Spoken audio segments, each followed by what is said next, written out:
Padre amado que estás en el cielo, Señor, gracias te damos por este nuevo día, Señor, que nos regalas. Padre, gracias por tu cuidado, Señor, hacia nosotros en la noche. Gracias porque nos pudiste dar un buen descanso, Señor. Ahora queremos, Señor, aprovechar este tiempo para poder escuchar, Señor, tu voz. Sabemos, Señor, que la Biblia, Señor, eres tú revelándote, Señor, para que nosotros sepamos quién eres tú, Señor, y cómo debemos vivir, Padre. Señor, dame palabras para que pueda exponer, Señor, este pasaje a cada uno de los que estamos aquí presentes, Señor, y que tú puedas, Señor, en tu poder, Señor, producir arrepentimiento, Señor, en nuestras vidas, para, Señor, poder caminar la vida cristiana, Señor, como realmente, Señor, tú lo demandas, Padre. Gracias te doy por este tiempo, que nada nos distraiga, Señor, que podamos prestar suma atención y podamos así honrar y reverenciar tu palabra, Señor. En el nombre de Cristo Jesús, amén. Bien, bueno, espero que hayan estado escuchando en la semana la predicación para no perder tanto el hilo, ¿no? De lo que fue, de lo que es este pasaje, este párrafo que nos toca. Y para resumir un poco, ¿no? lo que vimos el domingo pasado, estamos viendo ahí en el pasaje de Gálatas 6, capítulo 6 al 10, dábamos un poquito el contexto de lo que estaban viviendo los Gálatas. Ellos estaban siendo desviados por falsas doctrinas de estos judaizantes, de estos maestros judíos que querían desacreditar el Evangelio, la obra de Cristo, pero también a su vez desacreditar al apóstol Pablo, calumniándolo, diciendo cosas que no eran verdad, ¿no? Esa era su estrategia. Ellos no usaban la palabra como lo hacía Pablo para instruir a estos hermanos, sino que usaban la crítica hacia el apóstol, ¿no? Y todo esto veíamos, ¿no?, que también ellos lo hacían no solamente por ignorancia o porque no sabían bien lo que decía la Escritura, sino más adelante en Gálatas, en este mismo capítulo, veíamos, ¿no?, que ellos querían zafar de la persecución, ¿no? Querían evitar a toda costa la persecución que estaban sufriendo los cristianos, muchos de los cristianos ya en ese momento, ¿no? Pero también buscando una ambición personal, buscar seguidores, como lo vemos en el capítulo 4, en el versículo 17, ¿no? Y en resumen, lo que fuimos viendo, ¿no?, desde el capítulo 5, en adelante, es cómo vivir la libertad en Cristo, la verdadera libertad, y cómo verdaderamente vivirla, ¿no? Ahí en el capítulo 5, del versículo 1 al 12, es mantenerse firme en esta libertad que tenemos en Cristo. Del versículo 13 al 15 veíamos estas exhortaciones urgentes sobre la libertad cristiana. Claro, porque nuestra libertad cristiana no es lo mismo que anarquía, no es lo mismo que la libertad que el mundo promueve. Esta libertad que tenemos nosotros no debe ser usada para satisfacer nuestra carne, nuestros deseos, sino para servir a nuestro prójimo, ¿no? En el versículo 16 al 18, en el mismo capítulo 5, veíamos cómo vivir esa libertad cristiana, y es andando en el Espíritu, no satisfaciendo los deseos de la carne, ¿no? En el versículo 19 al 21 vimos a su vez que manifestaban esas obras de la carne y el hecho de estar practicando una vida licenciosa en la carne. Y en contraposición a eso veíamos ya el domingo siguiente los distintivos de una vida guiada por el Espíritu. Y ya al final del capítulo 5, del versículo 25 hasta el capítulo 6, versículo 5, veíamos cómo se debe restaurar al caído, cómo debemos ir ante este hermano que necesita restauración, cuál debe ser nuestra actitud. Y tenemos que tener humildad, tenemos que tener una actitud sacrificial, ¿no? pero debe haber coherencia también en lo que decimos y lo que vivimos, ¿no? Y basándonos también en el contexto y lo que nos toca hoy continuar, no veíamos que la idea central ahí de nuestro pasaje era que finalmente la salvación por gracia, la libertad en Cristo, la vida guiada por el Espíritu se refleja en la práctica de mantener el estándar alto divinamente planeado por Dios. Esto es hacer el bien a todos, ¿no? Y el título que le poníamos a esta predicación era Manteniendo el estándar más alto. Y veíamos 3 pasos que nos llevan o que nos ayudan a mantener ese estándar alto, siempre al límite propuesto por Dios. Y como primer punto veíamos el primer paso, valorar la instrucción bíblica, honrando la palabra. Y eso es en el versículo 6, donde dice: el que es enseñado en la palabra, haga partícipe de toda cosa buena al que lo instruye. Y veíamos, ¿no?, que ahí la frase, digamos, toda cosa buena, no se refería tanto a lo económico puntualmente, aunque puede ser por una implicación y en la práctica se puede dar, sino que daba más la idea de poder compartir, de comunicar la vida de uno mismo con el que nos está instruyendo, ¿no? Eso era lo que el apóstol Pablo estaba queriendo decirnos en ese pasaje. El que es instruido en la verdad debe procurar compartir su avance en el proceso espiritual por el cual el que lo instruye está velando, ¿no? Y veíamos eso, ¿no?, como un punto principal, la base, ¿no?, de estos primeros pasos, ¿no?, de estos 3 pasos. Es el primer paso, valorar la palabra. Y decíamos que sin este paso, todo lo demás se cae. Si primeramente en nuestra mente no está valorar la palabra de Dios, honrando la instrucción, si no valoramos la instrucción bíblica, ya no hay vuelta atrás, no vamos a ir en picada libre, ¿no? Y es intencional Pablo ahí mismo cuando dice el que es instruido en la palabra. Y veíamos el contraste que hacíamos con los falsos judaizantes, ¿no? Como ellos no estaban usando la palabra, no usaban la palabra para instruir a estos hermanos. Y ellos utilizaban la calumnia contra Pablo, ¿no? Utilizaban aún estas disciplinas piadosas, ¿no?, como la circuncisión, el guardar la ley, pero lo usaban de una mala manera, ¿no?, haciéndoles creer a estos hermanos que por eso iban a tener la vida eterna, ¿no? Pero todo eso lo único que trajo fue corrupción a la vida de ellos y fue corrupción a la vida también de estos gálatas que se dejaron arrastrar por estas cosas, ¿no? Porque ellos volvieron a la idolatría, volvían, como dice el pasaje, volvieron a guardar los días, los meses, los años, volvieron a cosas que no tenían que haber guardado por volver a su esclavitud pasada, por ponerse de nuevo bajo ese ayo, ¿no?, por no obedecer a la palabra. Entonces ahí Pablo dice el que es instruido en la palabra.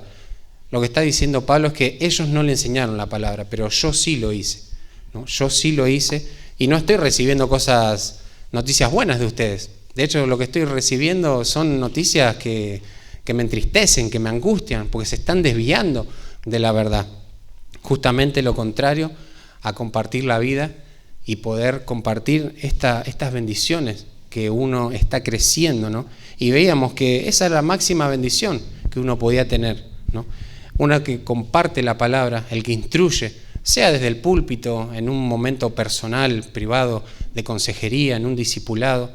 No hay mayor gozo, ¿no?, para esa persona saber que la persona que se está poniendo al lado está creciendo en la verdad, está creciendo en lo espiritual, está sembrando hábitos piadosos en sus vidas, ¿no? Entonces veíamos como primer punto honrar la instrucción bíblica, ¿no?, amando la palabra de Dios. Y como segundo punto veíamos ahí en el versículo 7 y versículo 8, el segundo paso era temer a Dios haciendo caso de las advertencias. Y ahí dice: no engañéis, Dios no puede ser burlado, pues todo lo que el hombre sembrare, eso también segará. Porque el que siembra para su carne, de la carne segará corrupción. Mas el que siembra para su espíritu, del espíritu segará vida eterna. Y veíamos ahí, ¿no?, cómo la palabra burlado era hacer muecas a Dios, era burlarse despectivamente, ridiculizarlo. Obviamente sabemos que Dios no puede ser burlado en el sentido del engaño, Dios sabe todo, pero sí que el hombre por naturaleza siempre quiere escapar de las consecuencias de Dios, piensa que lo puede hacer, ¿no? Y mientras estaba pensando, ¿no?, también en este punto en la semana, recordaba, ¿no?, un poco en cuanto a la siembra, la cosecha, lo que hablábamos en cuanto a que lo que vas a cosechar es lo que ya sembraste, no hay vuelta atrás, o sea, eso es una ley universal, obviamente dada por Dios, porque Dios es el creador de todo, aún de la siembra y la cosecha, así que Él fomentó esto también, ¿no? Pero me ponía a pensar, ¿no?, cuando ahí dice, porque el que siembra para su carne, de la carne segará corrupción, mas el que siembra para el espíritu, del espíritu segará vida eterna, ¿no? Y cuando veíamos ahí, ¿no?, que sembrar para su carne, para sí mismo, para una ambición personal, de eso nunca iba a salir algo bueno. Por más que a veces se usen como lo hacían los falsos maestros, aunque usen disciplinas espirituales que sirven para crecer en gracia en la vida cristiana, a veces detrás de esas disciplinas espirituales hay una muy mala intención, ¿no? No hay un servicio abnegado hacia el prójimo. Y todo eso va a cegar corrupción. Veíamos, ¿no?, que no dice ahí directamente que el que siembra para su carne, de la carne va a cegar el infierno eterno. No, sino la corrupción. Aún acá en vida se va a poder evidenciar lo que está sembrando realmente, en algún momento, en algún punto. Y obviamente eso te va a llevar al infierno. Y me ponía a pensar en esto, no digo que ni siquiera hable del mismo tema ni sea un pasaje paralelo, pero recuerdan ahí en Santiago 5, del 1 al 6, cuando veíamos esas advertencias, ese juicio contra los ricos, veíamos ahí, usaban una palabrita en el versículo 3, Santiago 5, versículo 3.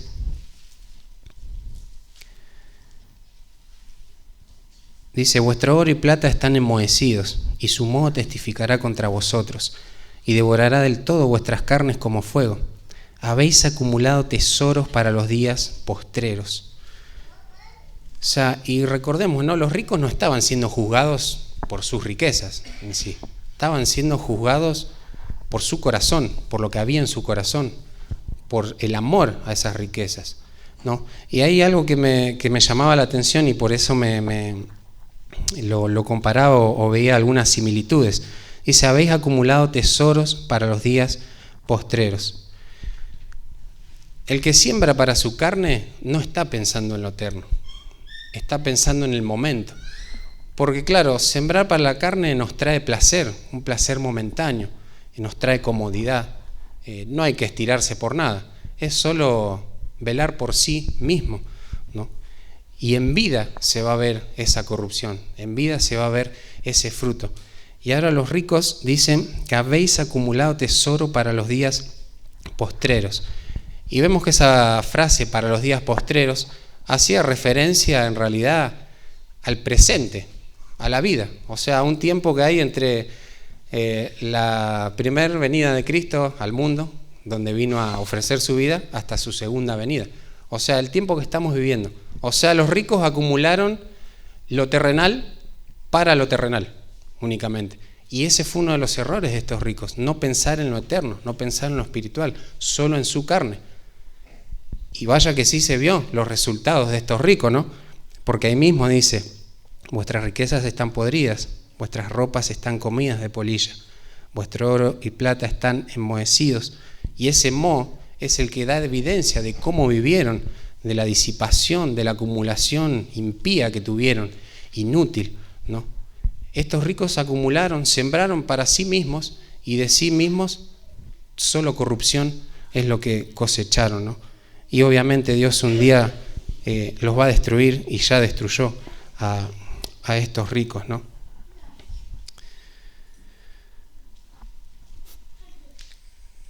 Y este era el segundo punto, ¿no? Temer a Dios considerando sus advertencias. Y la advertencia de Dios es también un principio, ese mismo principio universal, ¿no? Lo que sembrás vas a cosechar. Teme a Dios, ¿no? Y muchas veces, ¿no? Como decía, la carne, sembrar para la carne nos da placer y por eso sembramos para la carne, por eso trabajamos, por eso nos esforzamos para la carne, para obtener un placer, ¿no? No queremos esperar la recompensa del cielo, ¿no? Los logros que obtenemos son mejores acá, muchas veces para nuestra carne, ¿no? Pero no nos damos cuenta que aún haciendo eso, recibiendo aplausos acá, consiguiendo logros acá, al final de cuentas esos aplausos que recibimos acá también nos disminuyen los aplausos en el cielo, las recompensas eternas que tenemos, espirituales, e incluso nos saca el gozo de parecernos cada vez más a Cristo en vida.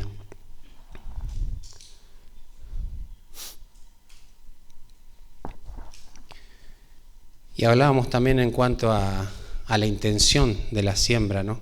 De que no es solo el acto, no es lo que se ve, lo que estamos sembrando, sino la intención, como estos judaizantes que no tenían ninguna buena intención. De hecho, ahí en Mateo 7 dice, ¿no? Guardaos de los falsos profetas que vienen a vosotros con vestidos de ovejas, pero por dentro son lobos rapaces. Y empieza, ¿no? A hablar de los frutos, ¿no? Por sus frutos los conoceréis.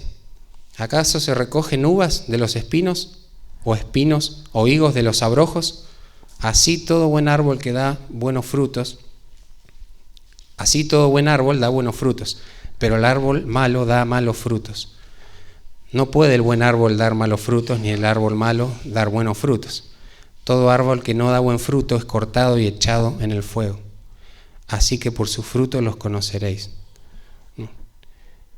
Y luego de decir todo esto, va a continuar diciendo, ¿no? En el siguiente versículo: no todo el que me dice Señor, Señor entrará en el reino de los cielos, sino el que hace la voluntad de mi Padre que está en el cielo. Y esto es tremendo, ¿no? Y es tremendo lo que va a decir después, ¿no? Muchos me dirán en aquel día: Señor, Señor, ¿no profetizamos en tu nombre? ¿Y en tu nombre echamos fuera demonios? ¿Y en tu nombre hicimos muchos milagros? O sea, ¿no hicimos cosas piadosas? ¿No viste lo que hicimos? ¿No viste lo que hicimos por el hermano, por el prójimo? ¿No viste que hicimos todas estas cosas buenas? ¿No viste que obedecimos a hacer el bien a todos? Claro, pero ¿cuál fue la intención? ¿Cuál fue su verdadera intención? Y entonces les declararé: nunca os conocí. Apartaos de mí, hacedores de maldad. Inclusive le dice hacedores de maldad. Claro, porque a pesar de que ellos hacían cosas buenas exteriormente, eran cosas malas delante de Dios, porque Él no solo ve el acto, sino la intención. Y justo esta frase que decía también la llevaba a Gálatas, ¿no? Nunca os conocí. Pero en Gálatas 4, Pablo les dice, ¿no? A los Gálatas: ¿cómo puede ser que ustedes, habiendo sido conocidos por Dios, ustedes sí son conocidos por Dios? Aléjense de esta falsa doctrina, de estas falsas prácticas, ¿no? Les va a decir.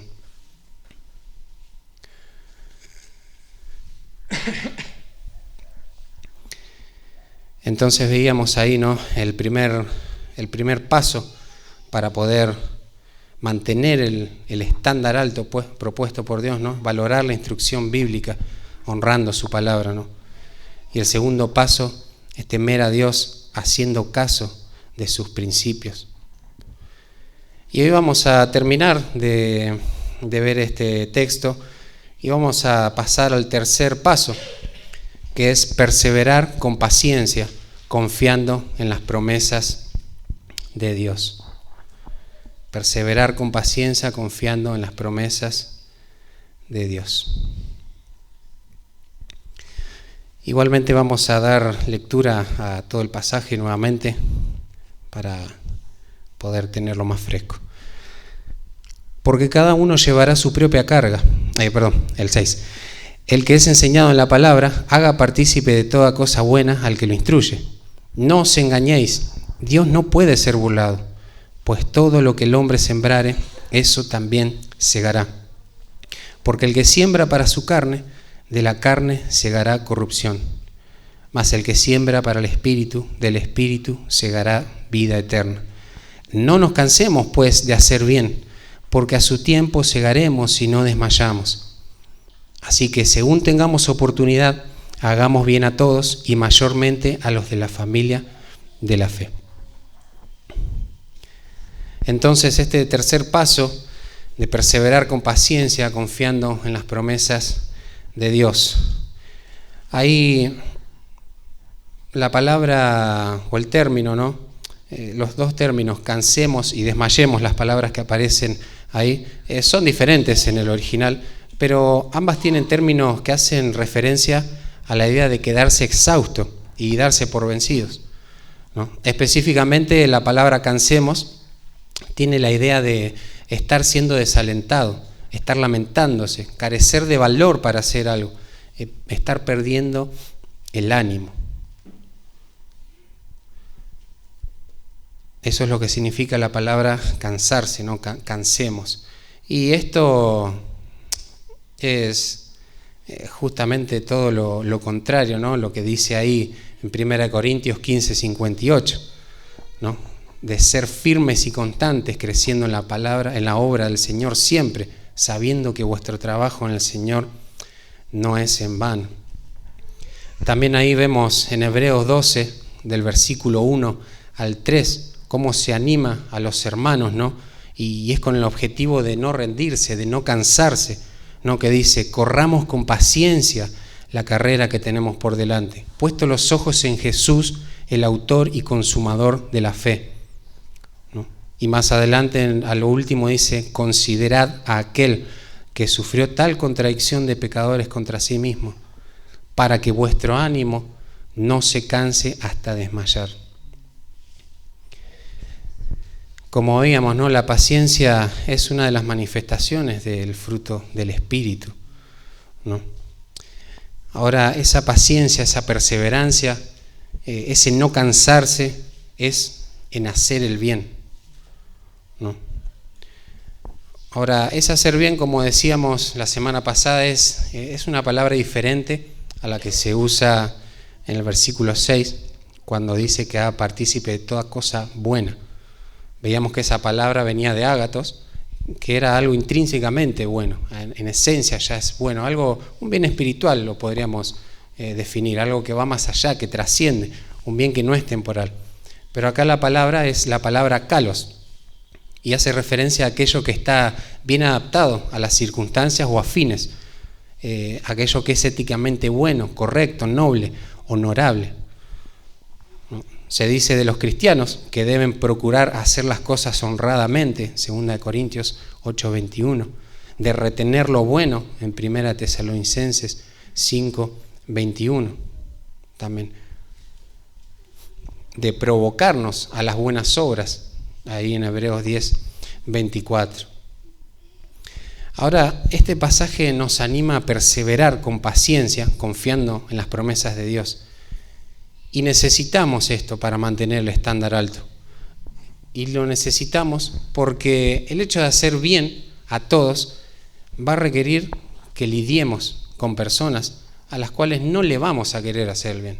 Le vamos a querer hacer cualquier cosa menos el bien. Y lo podemos ver de tres formas, ¿no? Va a haber gente difícil, gente dura, gente ingrata, gente malintencionada, ¿no? En 2 de Timoteo 3, del 1 al 5, Pablo le advierte a Timoteo que van a venir tiempos peligrosos, pero no dice que esos tiempos peligrosos sea por una circunstancia, por un evento, por un cataclismo, ¿no? Sino porque va a haber hombres amadores de sí mismos, aborrecedores de lo bueno, amadores de los deleites, más que de Dios. A estas personas se nos llama a hacer el bien, ¿no? Y obviamente esto lo encontramos en el mundo. El inconverso es así, ¿no? Y a esa gente hay que hacerle bien. Y hay que hacerle bien para que dejen de estar entenebrecidos y conozcan la verdad del Evangelio. Es para eso que se le hace el bien. Más allá de que la palabra, como decíamos, no es intrínsecamente buena, pero ese bien que le vayamos a hacer al inconverso, de fondo tiene que tener un bien mayor, y es su bien espiritual, es su salvación, es la salvación de su alma. Todo lo que hagamos tiene que apuntar a eso, a que pueda escuchar el Evangelio y que pueda arrepentirse. Pero hay que perseverar también en la paciencia, porque en la iglesia hay personas, ¿no? Y ya con eso dije todo, ¿no? O sea, a veces hay que ser paciente con el hermano, ¿no? Y a veces me pongo a pensar en mi vida misma, o sea, la paciencia que se me debe tener a mí, cada mañana, cada tarde, cada noche, cada día.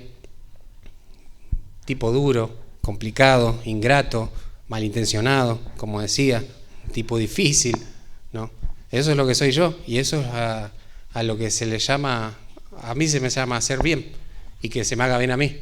Qué difícil, ¿no? Que es hacerle bien a ese tipo de personas, y más sabiendo que es un hermano, y vos decís, pero esta persona no tendría que estar cambiando ya por sí misma, ¿no? No, necesitamos todos de todos, porque se nos manda a todos a hacer el bien. No solamente a los de afuera, sino a los de acá adentro. Pero a su vez, obviamente, ¿no?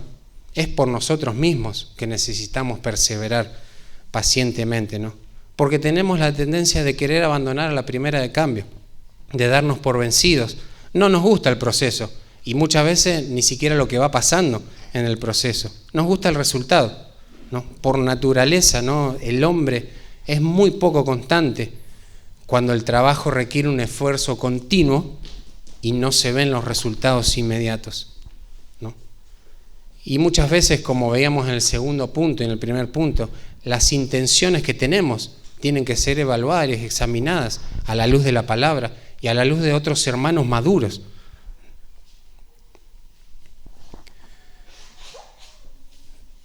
Y de ejemplo de esto, el Pablo nos está enseñando esto, pero el máximo ejemplo que tenemos de poder hacer el bien incondicionalmente es nuestro Señor Jesucristo, ¿no? Por ejemplo, cuando el Señor sanó a los 10 leprosos, ¿recuerdan cuántos regresaron? Uno solo. Y no fue como le dijo que vayan al templo. No, llegaron a mitad del camino, se curó y él volvió alabando, ¿no? Pero, ¿y los otros 9 que fueron ingratos con Jesús? Claro, no produjeron en Jesús este pensamiento de cambiar de planes y que diga, no, yo sané a 10, ¿cómo que volvió uno solo? No puede ser esto. No, ya no sanó a más nadie. Ya está, hasta acá llegó la sanidad. No dijo eso. Siguió haciendo milagros, siguió obrando para el bien del ser humano. Cuando Judas lo traicionó, cuando le besó, ¿no? Entregándolo, el Señor no dijo, no, ya está. Está bien que no vuelvan los 10 leprosos, pero no, ya una traición de un tipo que estuvo a mi lado 3 años y que me estuvo engañando y ahora me entrega. No, ya está. Que vengan las 12 legiones de ángeles y que maten a todos. No, amigo, ¿a qué vienes? Le dijo Judas, ¿no? Hasta el final él le quiso hacer bien. Con Pedro lo mismo. O sea, los sanos, los que él sanaba no volvían a él, lo habían traicionado, y una vez que lo traicionan encima, lo niegan, y lo niegan con maldición, ¿no? Y el Señor dijo, bueno, hasta acá llegué. No, ya no se puede con esta humanidad. Esta gente no merece nada. No, siguió mirando a los propósitos de Dios, siguió haciéndole bien a la gente, no desistió en la obra que tenía que hacer. Y vaya que la obra del Señor dio fruto, ¿no? Que su paciencia para con nosotros fue fructífera, ¿no? El que vive la libertad cristiana no es que solo deja de practicar el mal, sino que hace continuamente el bien. Y eso es la consecuencia de vivir la vida que vivió Cristo, hasta el final. El estándar cristiano demanda una vida activa, no pasiva. O sea, no es suficiente con que no hagamos el mal, alejándonos de la carne, viviendo para la carne, sino que debemos hacer continuamente el bien, porque Jesús, que se hace vida en nosotros, transitó por la vida haciendo bienes, ¿no? Ese es el máximo ejemplo que tenemos. Ese es el máximo ejemplo que tenemos, ¿no? Y como cristianos, el miércoles decíamos, nos llamamos cristianos porque imitamos a Cristo justamente. Y como decíamos, Él no es solo que se dejó escupir, se dejó crucificar, o no hizo lo malo cuando podría haberlo hecho. No, Él sino que se estiró a hacer lo bueno. Porque esa es la esencia de Dios, es hacer el bien, ser benevolente. Y nosotros como hijos suyos debemos reflejar eso.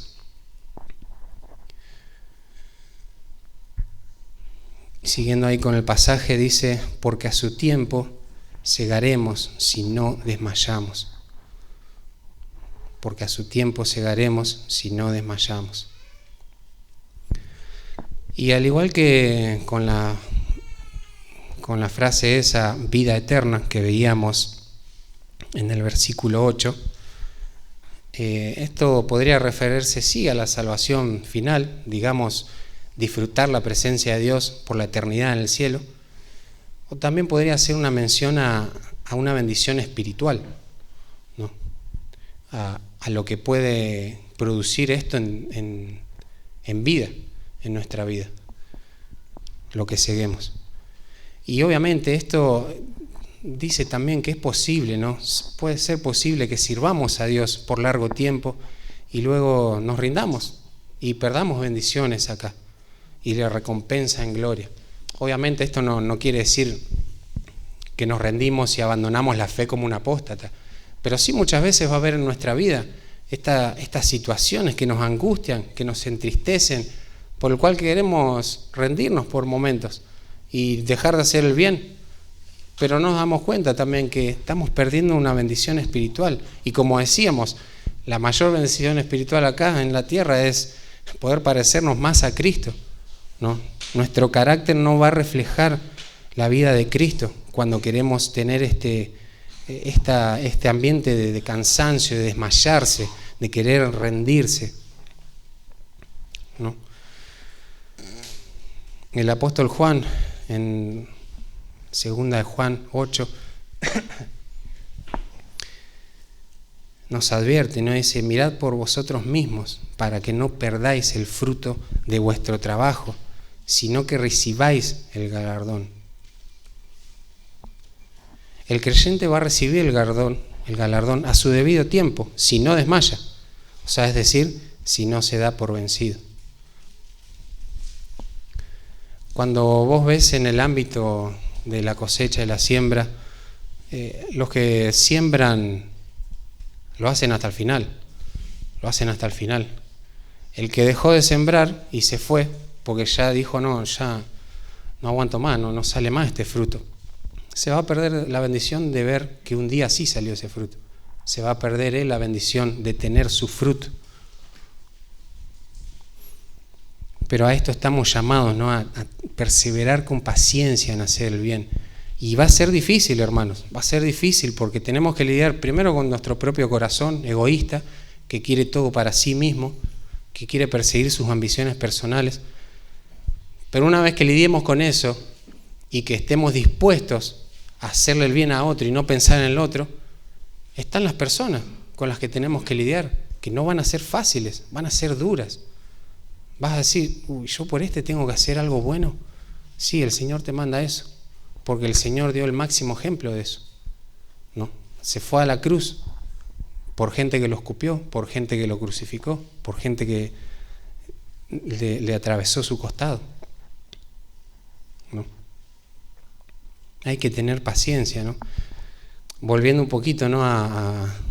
a ese pasaje en Santiago, después de todos esos primeros 6 versículos del capítulo 5, cuando se les da ese juicio final a los ricos, Y también se incluye en ese párrafo cómo habían tratado a otras personas, al pobre, cómo fueron injustos con ellos. El hermano Santiago acá en el versículo 7 dice: por tanto, hermanos, tened paciencia hasta la venida del Señor. Mirad cómo el labrador espera el precioso fruto de la tierra, aguardando con paciencia hasta que reciba la lluvia temprana y la tardía. Tened también vosotros paciencia y afirmad vuestros corazones, porque la venida del Señor se acerca. Sea que nos muramos, sea que el Señor viene, tenemos que tener paciencia, tenemos que perseverar en mantener el estándar más alto en la vida cristiana.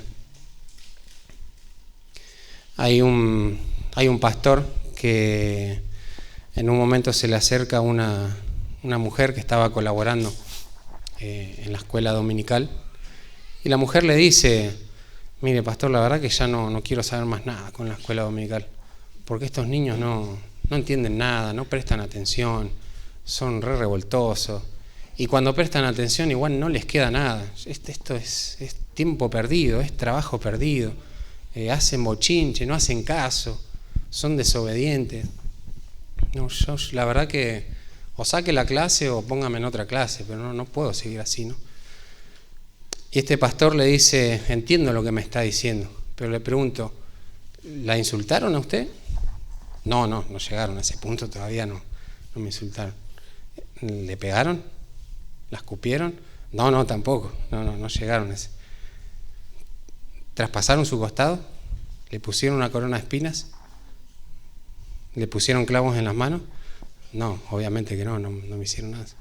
Bueno, persevere, siga luchando, siga haciendo el bien. Un día va a ver el fruto. Si todavía no hicieron nada de eso en su vida, siga haciendo. Y aún si lo hacen, sígalo haciendo, porque Cristo, aún haciendo eso, no dijo ninguna maldición contra nadie, sino que siguió bendiciendo aún estando en la cruz. Y ese es el máximo ejemplo que tenemos, nuestro Señor Jesucristo, para hacer el bien. Y recuerdo un himno, ¿no?, que dice: qué hermoso es seguir las pisadas del Maestro, ¿no?, cerca de su luz, cerca de Jesús, ¿no? Y ahí en el versículo 10 seguimos.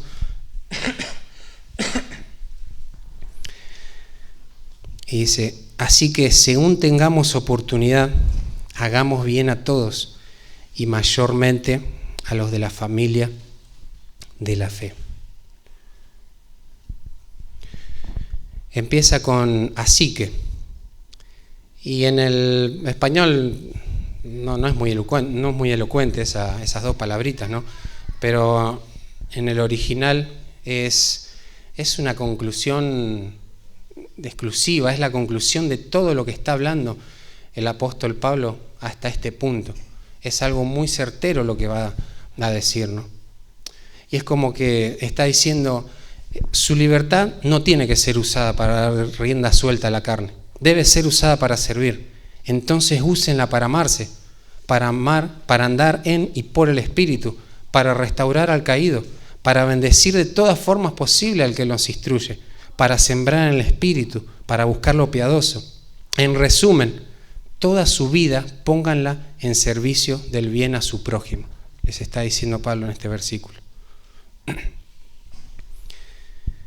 Así que, según tengamos oportunidad. La palabra oportunidad es la traducción de kairos, que se refiere a un periodo de tiempo fijo y específico.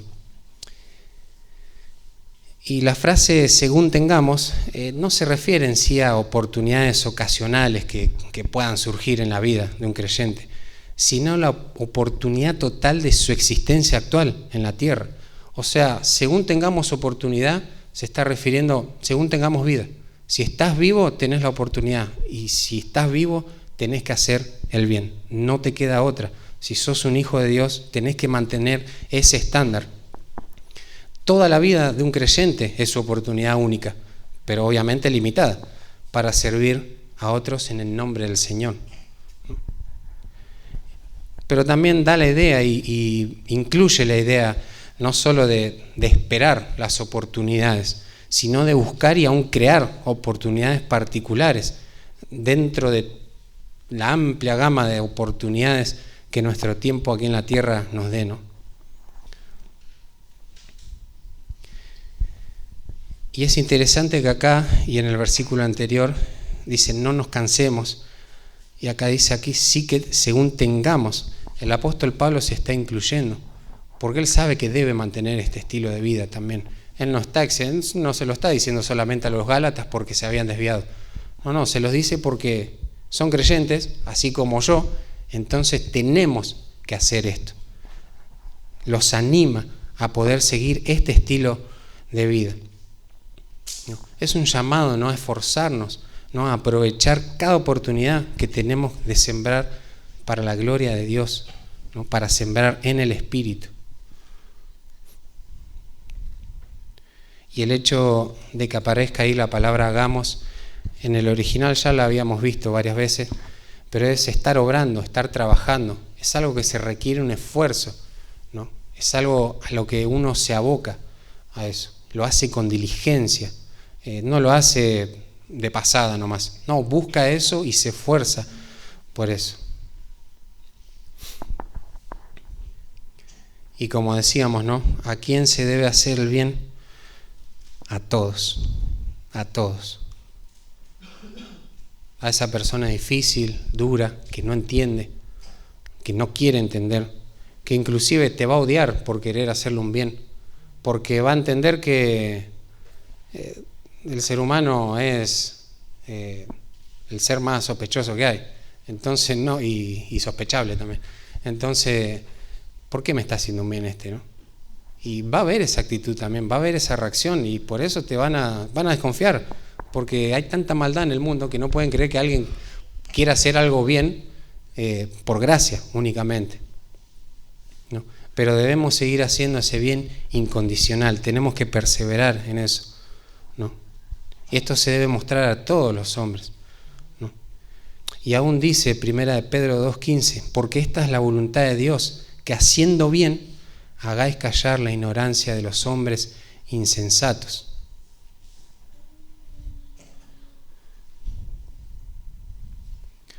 Y también ahí en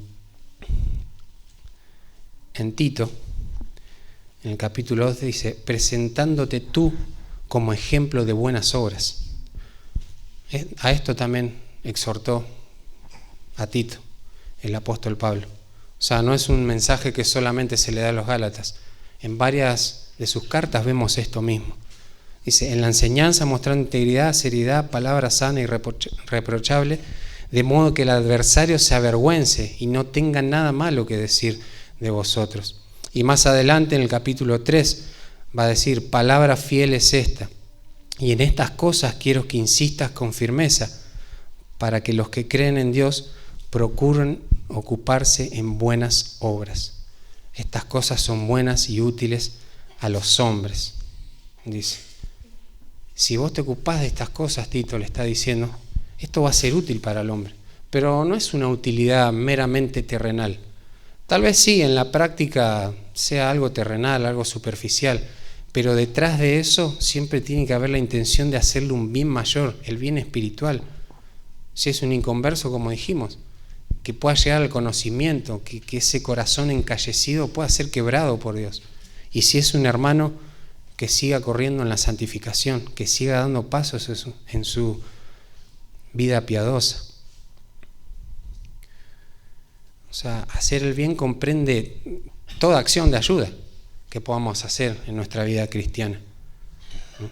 Como decíamos, ayudar a los que espiritualmente deben ser restaurados, ¿no? Poder proveer ayuda a aquellos que están instruyendo en la palabra, pero ayudar también a que puedan vivir para la gloria de Dios, para que siembren para lo eterno, ¿no? Y al final va a decir, ¿no?, y mayormente a los de la familia de la fe. Y claro, los hermanos en la fe deben ocupar un lugar especial entre los prójimos, ¿no? Y miren cómo es esto, ¿no? Los judaizantes enseñaban que solo eran hermanos aquellos que se circuncidaban y guardaban la ley. Pero la enseñanza del apóstol Pablo es otra, ¿no? Dice, y mayormente a los hermanos de la ley, no dice a los hermanos de la circuncisión, a los hermanos de la fe, ¿no? A los que realmente son nuestros hermanos. Háganle bien mayormente a ellos, ¿no? Sea judío, sea gentil, es miembro de la familia de la fe, sin distinción alguna. ¿No? Y es importante hacer el bien a los no creyentes, pero mayormente es importante esa demostración de amor entre los de la familia de la fe, ¿no? Y es la primera prueba, por así decirlo, ¿no?, que debe pasar nuestro amor a Dios, es nuestro amor por nuestros hermanos, ¿no? Nosotros sabemos que hemos pasado de muerte a vida, ¿en qué? En que amamos a los hermanos. Y de hecho después te dice, el que no ama a su hermano, permanece en muerte. Si alguno dice, yo amo a Dios y aborrece a su hermano, es un mentiroso. Pues el que no ama a su hermano, a quien ha visto, ¿cómo puede amar a Dios a quien no ha visto? ¿No? O sea, ¿cómo podemos amar a Dios a quien no vemos si no amamos, si no se ve amor hacia nuestro hermano? ¿Y cómo vamos a ver amor a nuestro hermano si no le servimos, si no le hacemos el bien todo el tiempo, si no buscamos su bien todo el tiempo? No solo cuando lo vemos, todo el tiempo estar pensando. La palabra ahí que usaba Nick cuando predicaba ahí en Hebreos, considerémonos, es estar constantemente teniendo en la cabeza a alguien, ¿no? Eso se refiere a considerarse, ¿no? A eso estamos llamados, a constantemente estar pensando en el hermano. Esto le va a ser de bendición a mi hermano, pero esto que estoy haciendo, o sea, lo va a llevar a un fruto que él pueda tener espiritual, por más que no sea pecaminoso. Yo tengo esta costumbre le hace bien a mi hermano, aunque ni él sepa la costumbre que tengo, y no es pecaminosa, pero aporta a su vida espiritual, aporta la gloria de Dios. Si no es eso, lo tengo que abandonar por amor a mi hermano, porque para lo único que estoy acá es para glorificar a Dios, y glorifico a Dios también en la medida en que sirvo a mi hermano y en que pienso en mi hermano.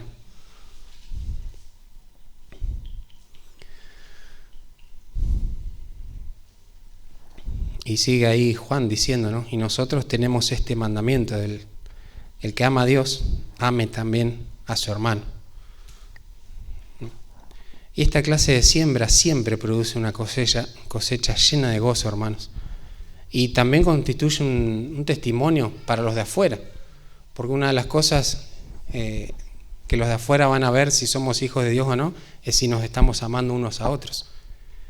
Y el amor no es algo místico, algo que, no sé, que tenés, yo amo a mi hermano, entonces me emana un aura media rara del cuerpo. No, se va a ver en la práctica, en el servicio, ¿no? En el buscar el bien unos a otros, ¿no? La manera en que cómo nos tratamos muchas veces es el mayor atractivo para el de afuera, para un mundo que busca por todas partes amor, bondad y compasión.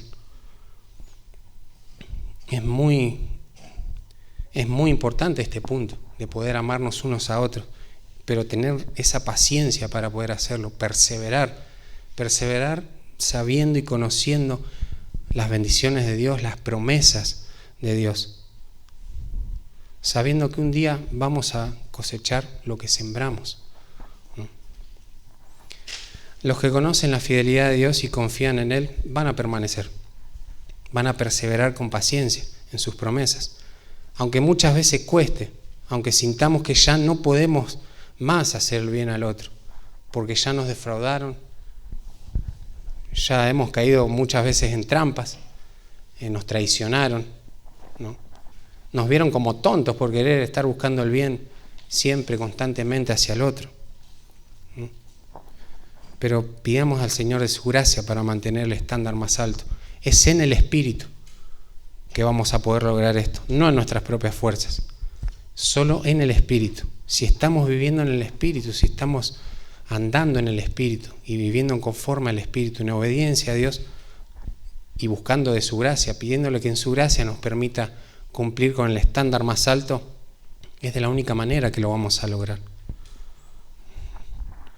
Pero es a lo que estamos llamados a hacer, no nos desanimemos. Incluso esto de la siembra y la cosecha se usaba también para animar al pueblo de Dios y afirmarlo en la perseverancia y paciencia, sabiendo que Dios cumple sus promesas ahí en el Antiguo Testamento. Vemos en el Salmo 125, los que con lágrimas sembraron, con regocijo segarán. Irán dando y llorando el que lleva la preciosa semilla. No es algo fácil hacer eso, va a ser muy difícil. Pero sigue, dice, ¿no? Mas volverá a venir con regocijo, trayendo sus gavillas, trayendo el manojito ese de fruto que pudo sacar de a que pesar que cayeron lágrimas en el campo, ¿no? Él tiró la semilla y se puso a trabajar en lo que tenía que hacer, confiando también en las promesas de Dios. Y este salmo justamente habla de eso. Un día el pueblo de Israel iba a ser restaurado, iba a ser vuelto a su lugar. Ellos confiaron en eso. Y bueno, lloraron, hubo angustia, hubo dolor, pero los que realmente eran pueblo de Dios confiaron y perseveraron. No se dejaron intimidar, no se mezclaron con el pueblo que los exilió. Ellos fueron fieles a Dios y confiaron en sus promesas. Y esa promesa es la que los sostuvo, ¿no? Y pudieron traer sus gavillas, ¿no? Ahora esto, como les decía, es en el Espíritu, es en la gracia de Dios únicamente. O sea, toda provisión para permanecer en el nivel más alto procede del Señor. Dios nos va a dar todas las cosas que necesitemos para seguir creciendo y para poder mantener este estándar alto.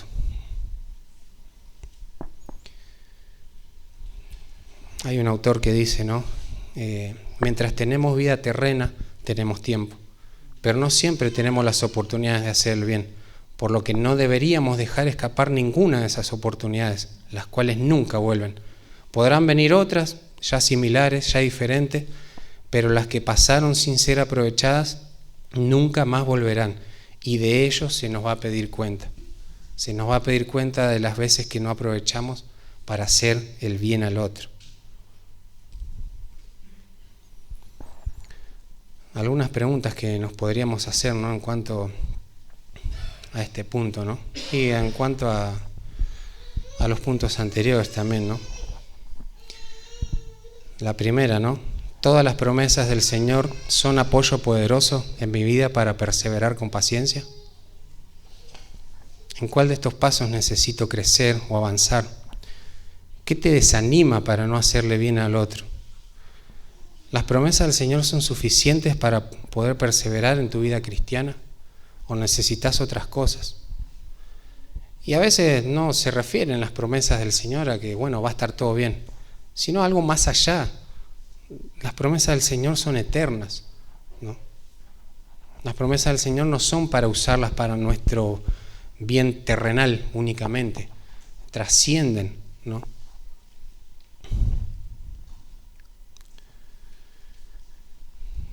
Hay un himno, el himno 500 de nuestro himnario, que dice: Señor, yo he prometido servirte con amor, concédeme tu gracia, mi amigo y Salvador. No temeré la lucha si tú a mi lado estás, ni perderé el camino si tú guiando vas. El mundo está muy cerca y abunda tentación, suave es el engaño y es necia la pasión. Ven tú, Señor, más cerca, mostrando tu piedad, y escuda al alma mía de toda iniquidad. Cuando mi mente vague, ya incierta, ya veloz, concédeme que escuche, Señor, tu clara voz. Anímame si paro, inspírame también, repréndeme si temo en todo hacer el bien. Señor, tú has prometido a todo aquel que va siguiendo tus pisadas, que al cielo se llegará. Sosténme en el camino y al fin con dulce amor, trasládame a tu gloria, mi amigo y Salvador. Hermanos, no se cansen, no nos cansemos, no desmayemos, sigamos corriendo. Hay un día de triunfo, hay un día de celebración. Dios nos promete eso. Y pensaba, ¿no? Cuando se termina la cosecha, los trabajadores se deben mirar, ¿no?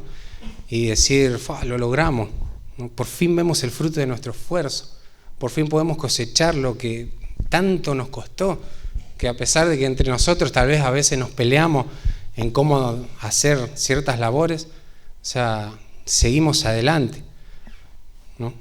Lo logramos, ¿no? Esto es fruto de nuestras manos, ¿no?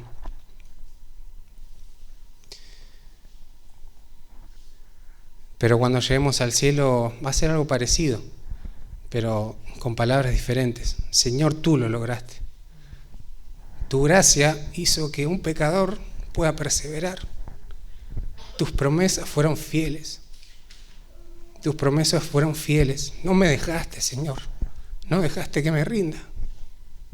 Me mantuviste en el estándar más alto, Señor. Tú lo lograste, Señor, por tu justicia, por tu perfección, porque tú caminaste la vida perfecta que yo no podía caminar. Es terrible que el Señor nos reciba así, ¿no? Y no que nos diga, muchos dirán Señor, Señor, en ese día, ¿no?